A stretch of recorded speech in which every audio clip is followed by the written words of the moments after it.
na hindi naniniwala kay Cuadrolas Casimero na iba ang talento ng ating Pinoy na angas ng Pinas.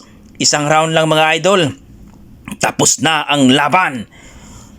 Unang sabak pala mga idol, nakaramdam na ng takot itong si Saul Sanchez mga idol.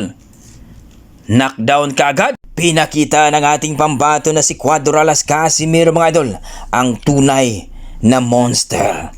Kuno ng Pilipinas, walang iba kundi si Jonrel Casimero mga idol. Maraming natalo ngayon mga idol sapagkat hindi nila talaga ine-expect na one round lang tapos na ang laban.